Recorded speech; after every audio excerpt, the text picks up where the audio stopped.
Em 2013, uma história perturbadora abalou Los Angeles e captou a atenção do mundo inteiro. O caso de Elisa Lam, uma jovem canadense de 21 anos, tornou-se um dos mistérios mais intrigantes e assustadores da história moderna, entrelaçando elementos de terror, paranormalidade e tragédia em um local já conhecido por sua sinistra reputação, o infame Hotel Cecil.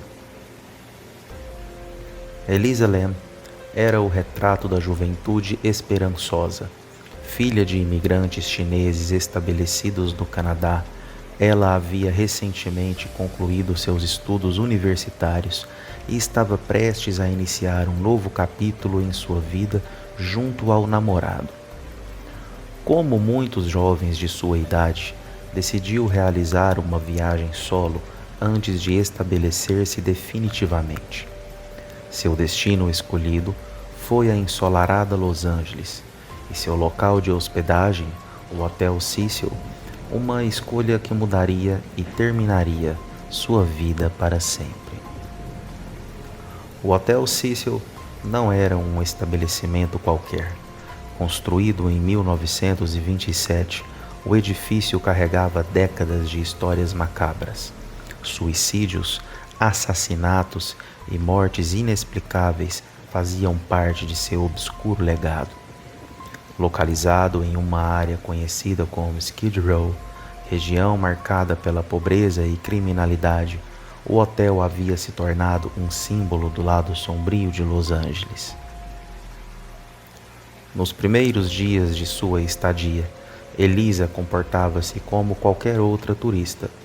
Funcionários do hotel a descreveram como uma jovem simpática e sociável, sempre sorridente e educada.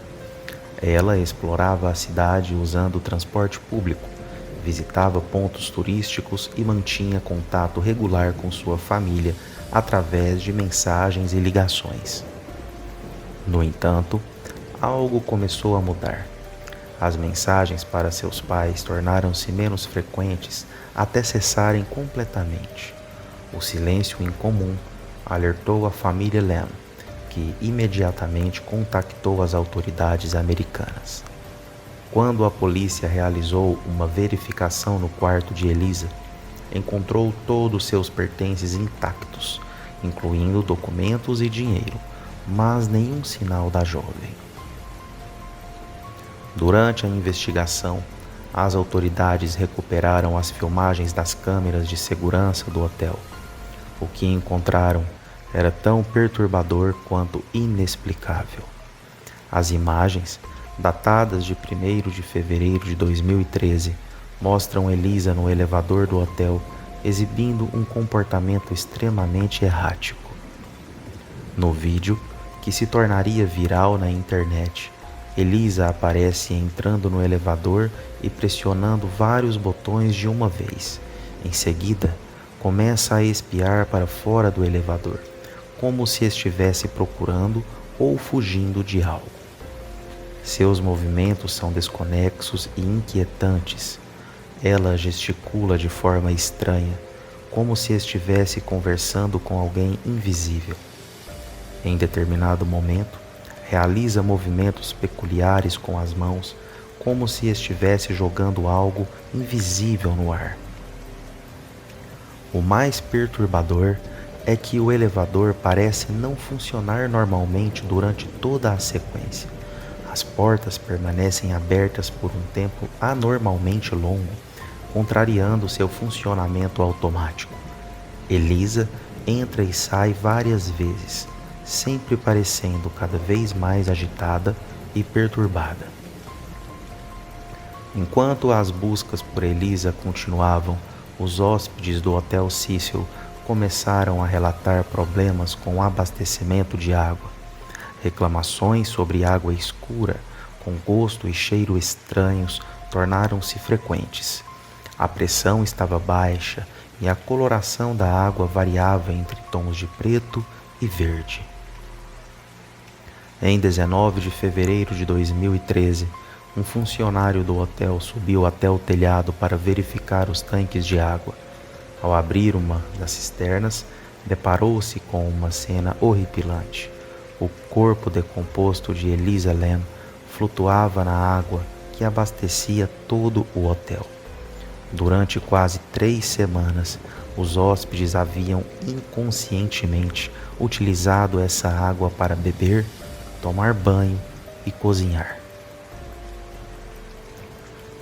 A descoberta do corpo de Elisa gerou mais perguntas do que respostas.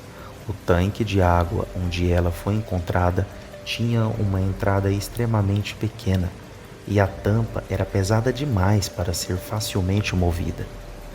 Os bombeiros precisaram cortar o tanque para remover o corpo, pois a abertura era tão estreita que nem mesmo eles conseguiam passar por ela. Como Elisa conseguiu chegar ao telhado, que deveria estar trancado e era acessível apenas para funcionários? Como ela teria conseguido abrir o tanque, entrar naquele e ainda fechar a tampa por dentro? Por que estava nua, com suas roupas flutuando separadamente na água? A autópsia revelou a ausência de drogas em seu organismo, com exceção de seus medicamentos prescritos para transtorno bipolar. Não foram encontrados sinais de violência física ou sexual. A causa oficial da morte foi determinada como afogamento acidental, possivelmente resultado de um episódio psicótico. O caso de Elisa Lam é apenas um capítulo na extensa história macabra do Hotel Cecil. Desde sua construção, o estabelecimento foi palco de diversos eventos trágicos. Na década de 50, foi apelidado de Hotel da Morte, devido ao alto número de suicídios ocorridos em suas dependências. Em 1947, Elizabeth Short, conhecida como Dália Negra, foi vista uma última vez no bar do hotel antes de seu brutal assassinato, que permanece sem solução até hoje. Nos anos 80, Richard Ramirez, o infame Night Stalker, hospedou-se frequentemente no Cecil durante sua série de assassinatos em Los Angeles. O caso de Elisa Lam gerou inúmeras teorias, desde as mais plausíveis até as mais fantásticas. Alguns acreditam que ela foi vítima de um assassinato que conhecia bem um hotel e conseguiu manipular as câmeras de segurança. Outros sugerem que ela estava participando do Elevator Game, um ritual urbano de origem japonesa que supostamente permite contato com o mundo espiritual através de uma sequência específica de botões do elevador. Teorias paranormais também abundam. O comportamento errático de Elisa no elevador é frequentemente comparado a relatos de possessão demoníaca. Alguns relacionam sua morte com a antiga maldição do hotel, argumentando que forças sobrenaturais a levaram à sua morte.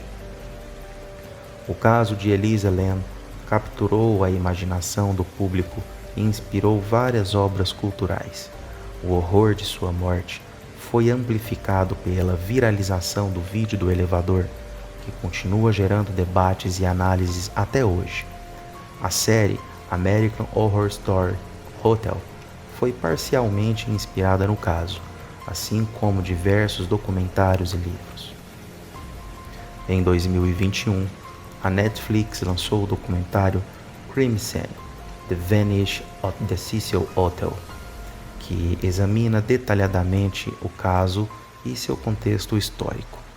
O documentário gerou nova onda de interesse e teorias sobre o mistério. O caso de Elisa Lam permanece como um dos mistérios mais perturbadores da era moderna. Embora a explicação oficial aponte para um trágico acidente causado por um episódio de saúde mental, as circunstâncias bizarras de sua morte continuam a intrigar investigadores e fascinados pelo caso. O Hotel Cecil, hoje conhecido como Stay On Man, continua sendo um símbolo do lado obscuro de Los Angeles. Sua história, marcada por tragédias e mistérios, serve como um lembrete sombrio de que alguns lugares parecem atrair inexplicavelmente a escuridão e o sofrimento humano. O mistério de Elisa Lam nos força a confrontar questões inquietantes sobre a natureza da realidade, os limites entre o natural e o sobrenatural, e os aspectos mais sombrios da condição humana.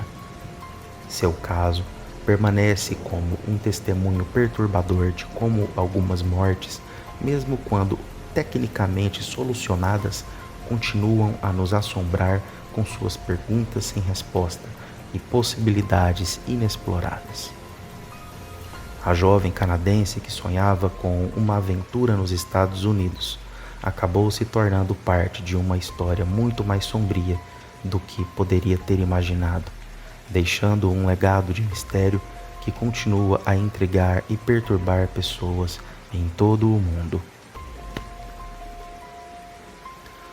No Japão, a brisa da noite muitas vezes traz consigo sussurros do passado, e poucos são tão aterrorizantes quanto a lenda de Kushizake Onna, a mulher com a boca fendida.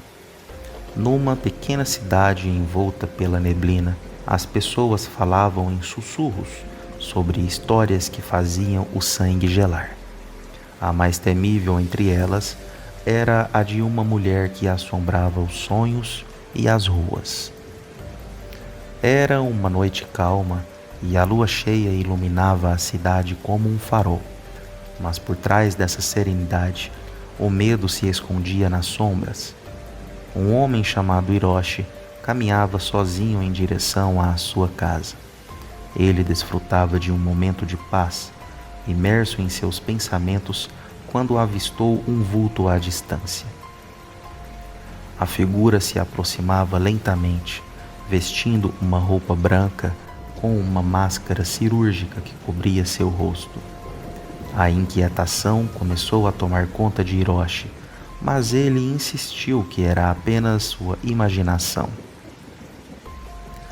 Assim que a figura se aproximou mais, ele pôde ver que era uma mulher. Seu olhar estava fixo em Hiroshi, como se pudesse ler a sua alma.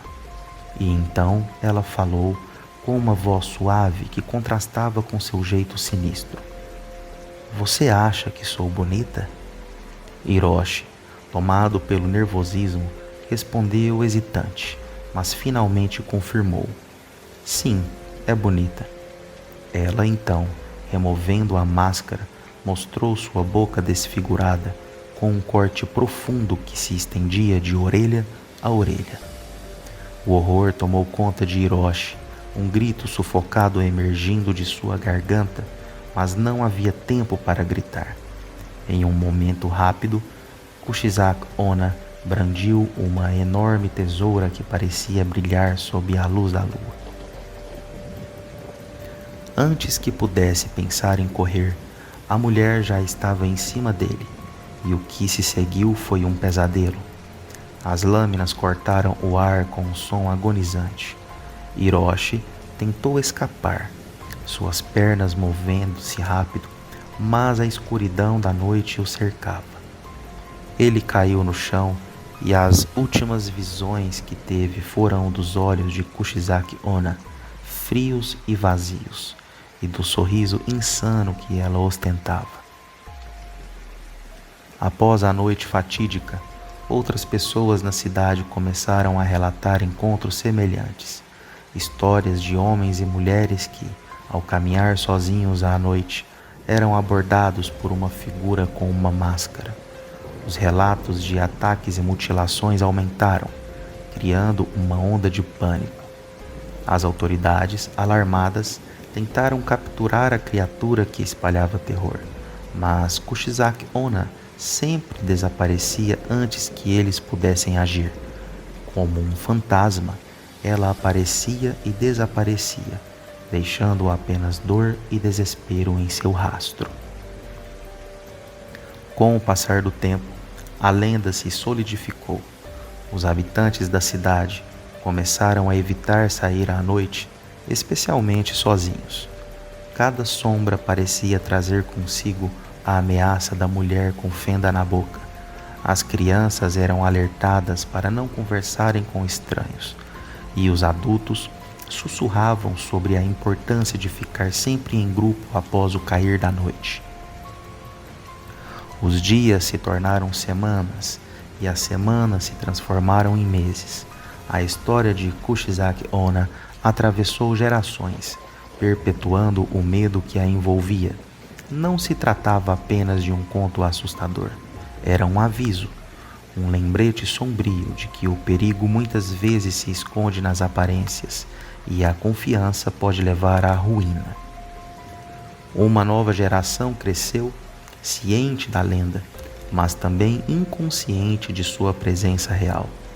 Algumas pessoas começaram a desacreditar, rindo das histórias como meras fábulas, mas aquelas risadas logo se transformaram em silêncios tensos, quando o eco de uma tesoura sendo fechada ressoava na noite, seguido por um grito distante.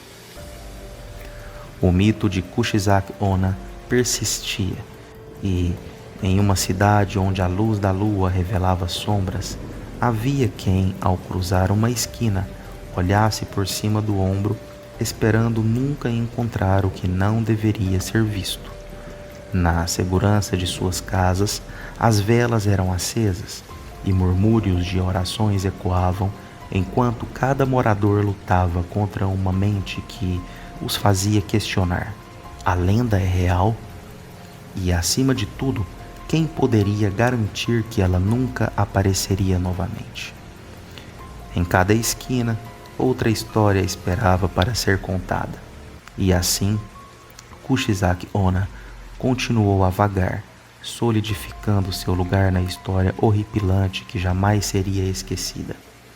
O eco da tesoura ainda ressoava, um lembrete de que, no calar da noite, os monstros estão à espreita, prontos para se alimentar do medo ali presente.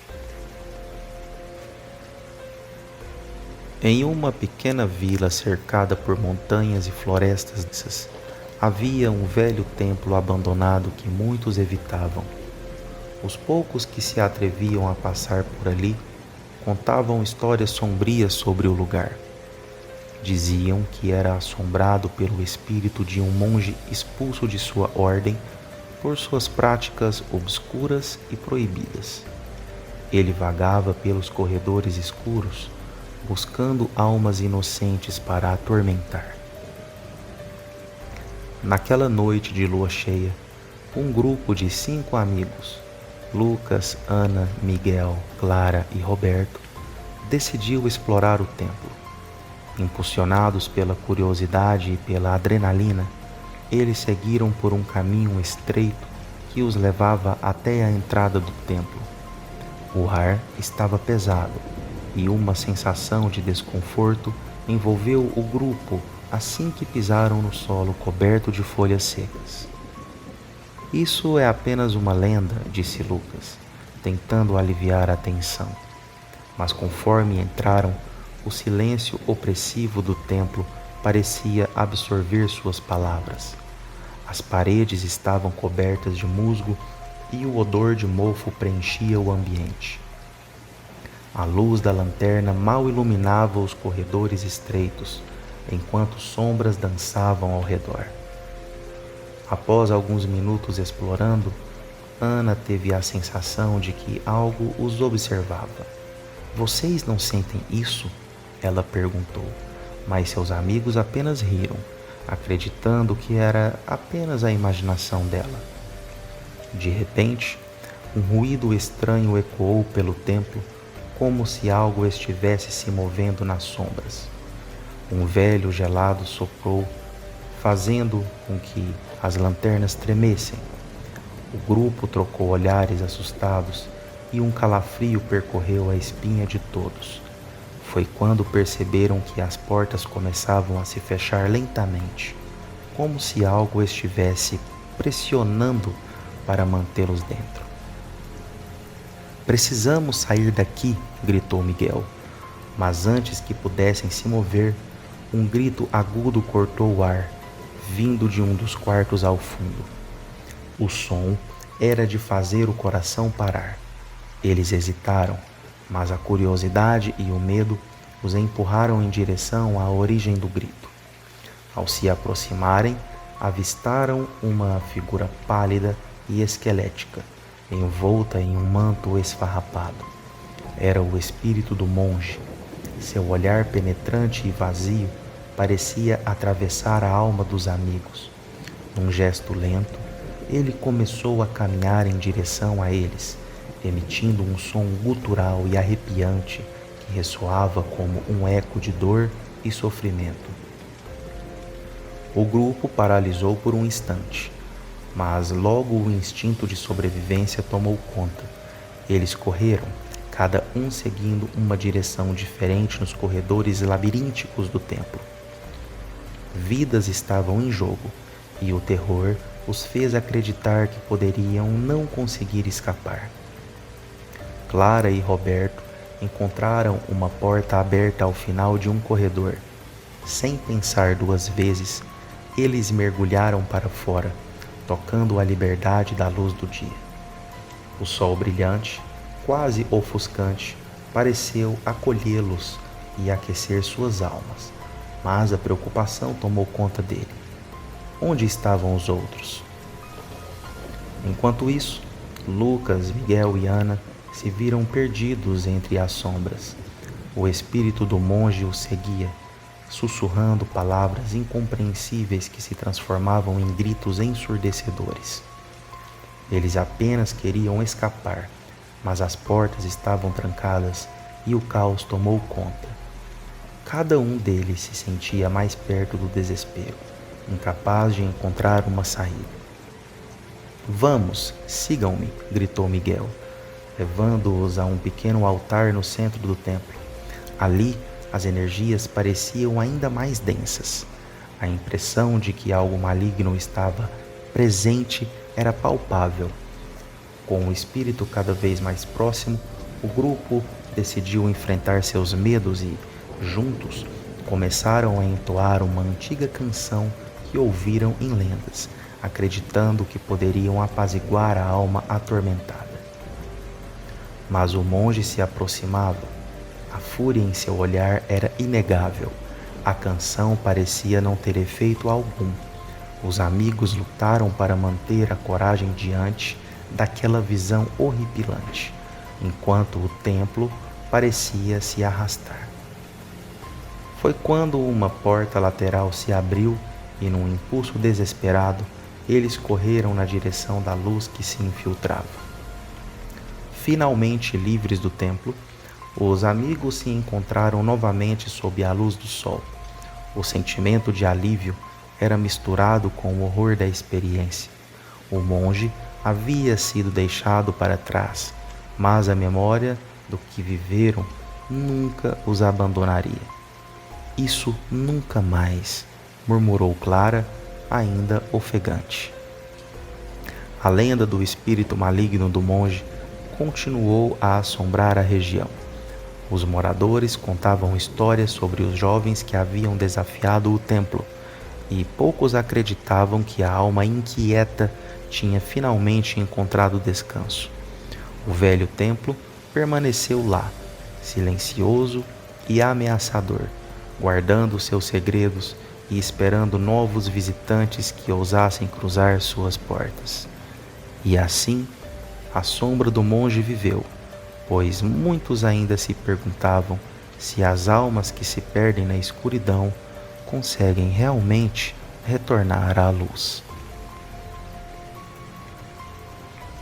Em um outono gelado e nebuloso de 1692, a pequena cidade de Salem, Massachusetts, se tornaria o cenário de um dos episódios mais tenebrosos da história americana.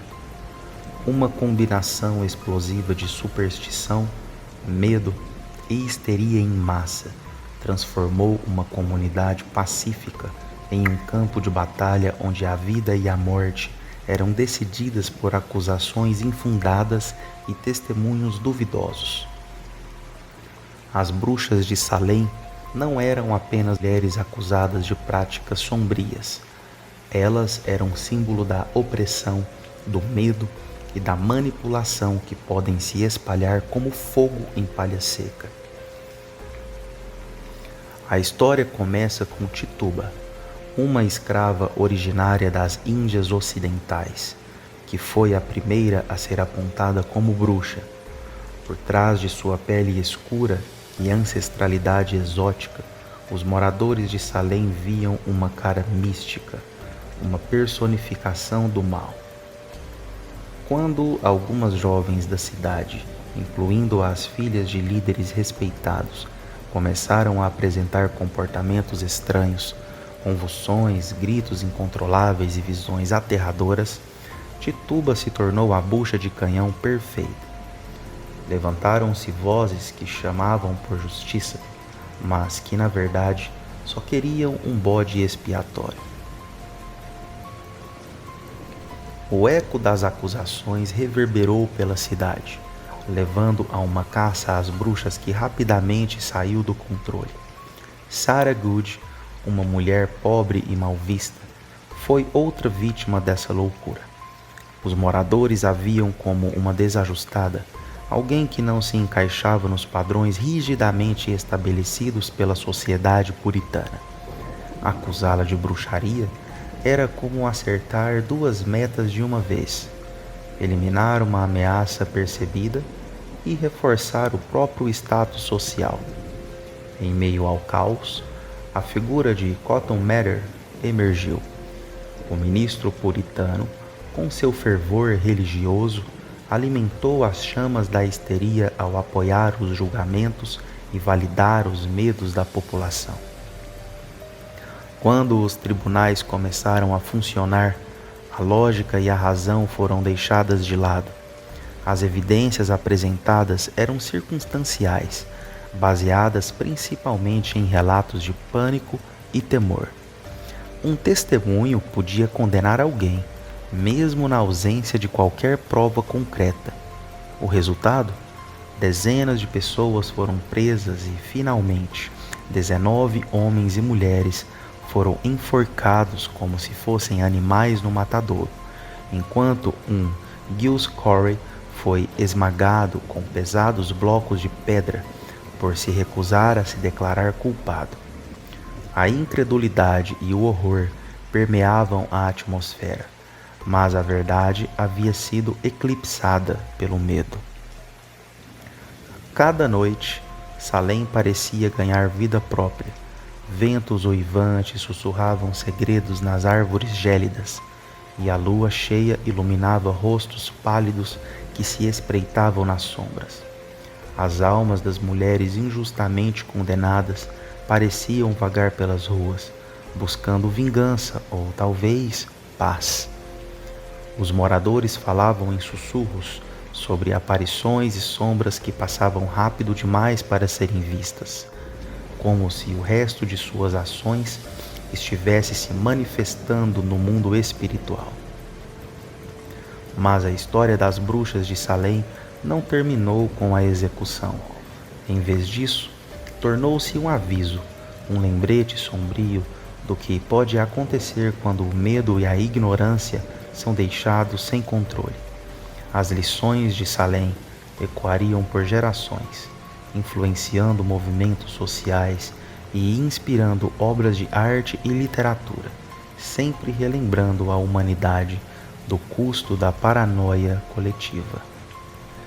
O que resta é um legado em que o nome de Salem é sinônimo de injustiça e terrorismo psicológico.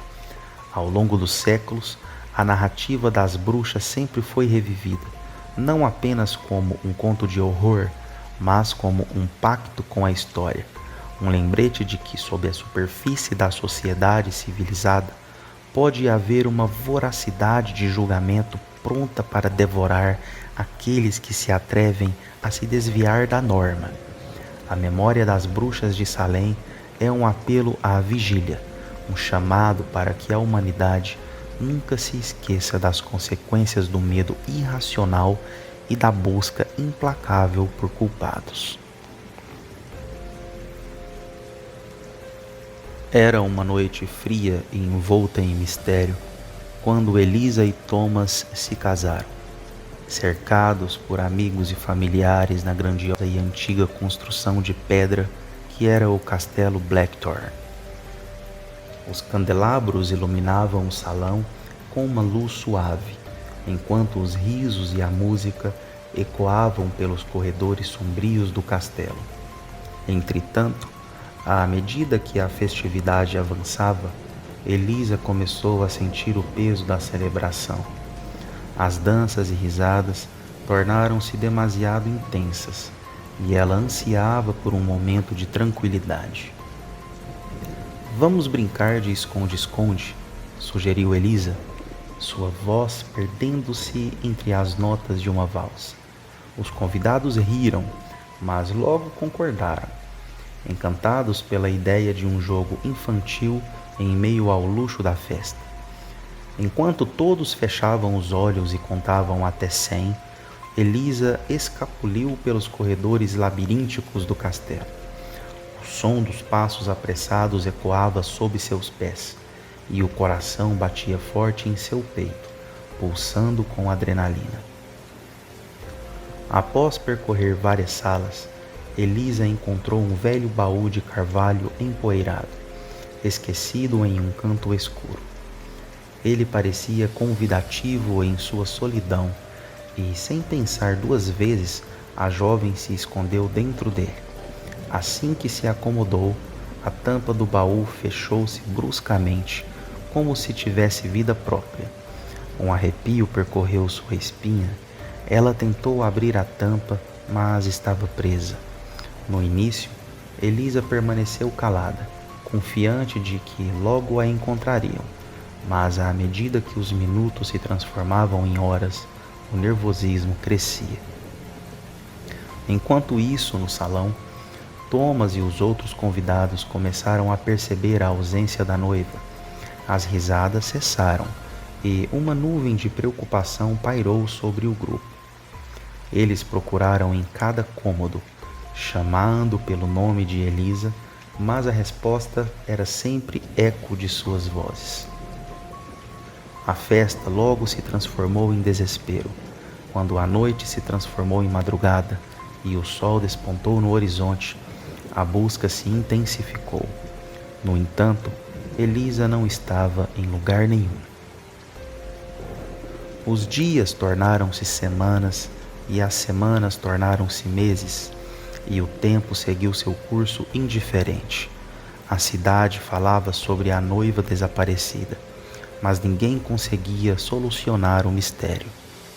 Thomas, desolado, nunca perdeu a esperança de que sua amada retornaria, mesmo quando o mundo ao seu redor continuava a girar.